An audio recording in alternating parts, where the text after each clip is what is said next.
O Espiritismo não prega o conformismo do ponto de vista em que o conformismo é interpretado. O Espiritismo nos pede paciência para esperar os processos da evolução e as realizações dos homens dignos que presidem os governos, cooperando de nossa parte tanto quanto possível para que as leis desses mesmos governos sejam executadas. De modo que, se estamos subordinados ao critério de nosso Senhor Jesus Cristo, que estabelece aquele princípio de a Deus o que é de Deus e a César o que é de César, isto é, aquilo que pertence ao mundo superior da nossa mente, as realizações com Deus, que constitui o progresso e o aprimoramento de nossa alma, e aquilo que nós devemos aos poderes constituídos no mundo, que nos orientam e que administram os nossos interesses, então o Espiritismo não se sente, vamos dizer, o Espiritismo evangélico não se sente absolutamente inclinado a qualquer participação no partidarismo de ordem política para solucionar os problemas da vida material, conquanto reconheça que todos devemos trabalhar.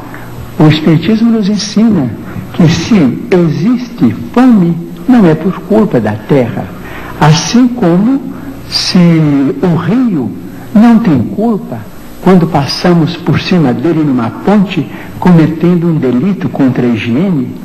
As leis são magnânimas, mas a vacina contra a ignorância é a instrução, e a vacina contra a penúria é o trabalho.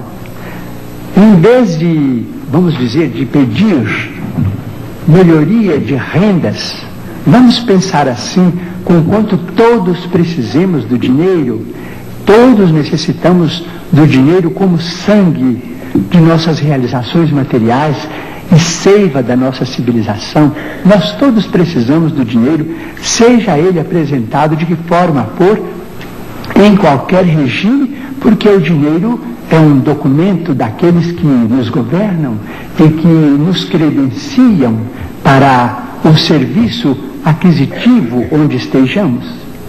Conquanto precisemos todos do dinheiro, se pensássemos, por exemplo, em trabalharmos todos e em organizar, vamos dizer, as questões do trabalho com o aproveitamento das nossas energias integrais, então cremos que o problema seria quase que imediatamente resolvido.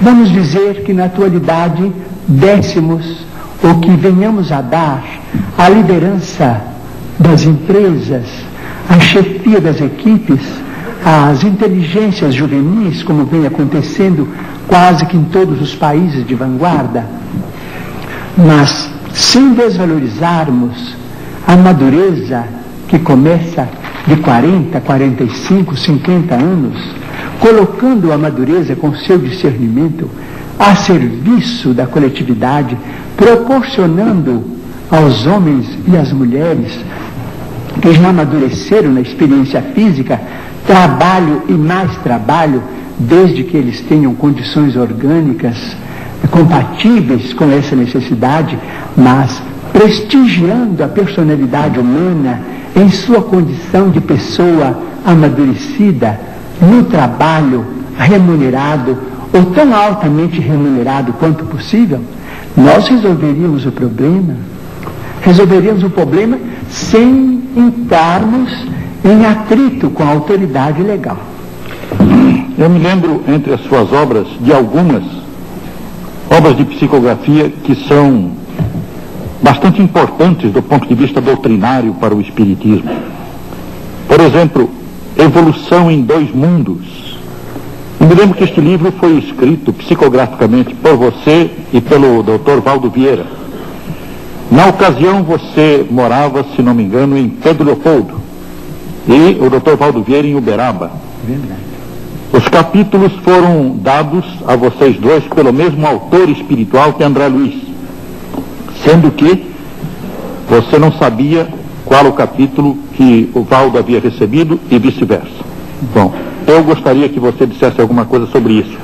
Mas queria lembrar também Mecanismos da Mediunidade, que me parece um livro dotado de tanta informação científica atual dos nossos tempos e relacionando todas as conquistas da técnica atual com os problemas mediúnicos, que eu creio que você nunca teve oportunidade de obter conhecimentos pessoalmente a respeito desses assuntos.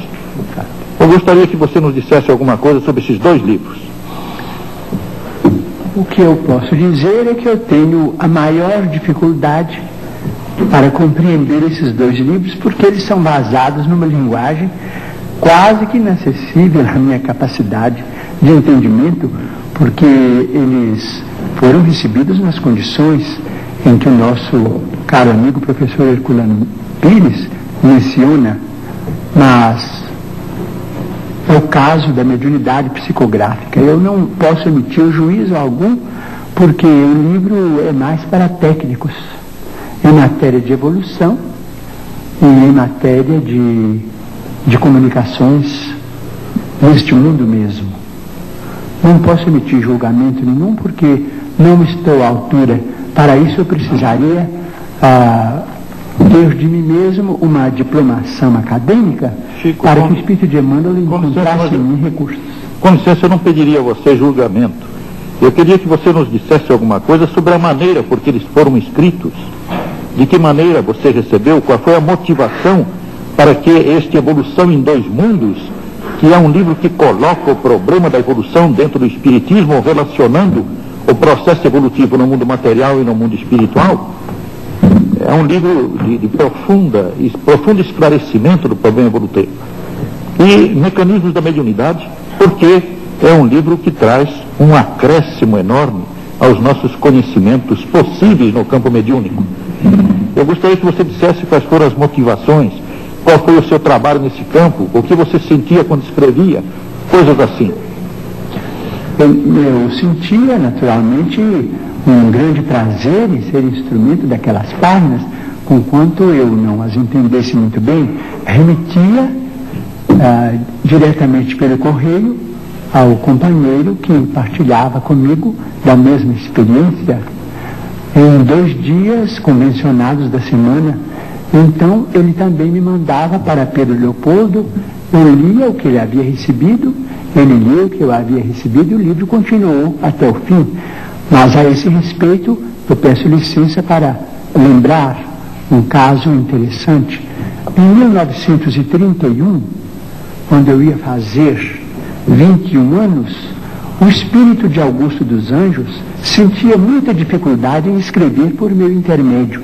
Nesse tempo eu trabalhava no armazém, e esse armazém me dava também serviço para cuidar de uma horta muito grande, com plantações de alho, porque o alho na região em que eu nasci é um fator econômico de muita importância.